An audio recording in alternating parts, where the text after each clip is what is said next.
દારૂના દૂષણ સામેનો રોષ બોટાદમાં પણ ભભૂક્યો છે જ્યારે સવગણનગર સોસાયટીમાં દારૂ પીવાના અને વેચવાના મુદ્દે પોલીસ અને સ્થાનિક રહીશો વચ્ચે ઘર્ષણ થયું।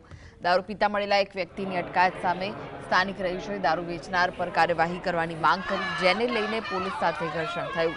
આ ઘટનામાં એક મહિલાએ આક્ષેપ કર્યો કે પોતાના પતિને પીધેલી હાલતમાં લઈ જતા પોલીસકર્મીએ તેનો અત્યાચાર કર્યો અને મારામારી કરી। વધુમાં મહિલાએ કહ્યું કે પોલીસ હપ્તાખોરી કરી દેશી દારૂ વેચનારાને છાવરી રહી છે અને માત્ર દારૂ પીનારા પર જ કાર્યવાહી કરવામાં આવી રહી છે। હકીકતમાં એ કે અમારા એરિયામાં બહુ દારૂ વેચાય છે અને દારૂ જે વેચે અહીંયા કણે કોઈ પોલીસ વાળા એક્શન નથી લેતા અને મારા ઘરવાળાએ પીધું, બધાએ પીવડાવે છે, મારા ઘરવાળાએ પીધું હશે તો પીવા વાળાને પકડે છે, વેચવા વાળાને પકડવા જોઈએ ને। તો અહીંયા કણે હપ્તા લઈ લે છે ને હું અહીંયા ગઈ ને તો મારા ઘરવાળાને લઈને જતા હતા તો મેં કીધું શું કારણે લઈ જાવ છો તો કે પીધેલા છે એટલે તો મેં કીધું હાલો જીને પીવડાયું એના ઘરે હું તમને લઈ જાઉં।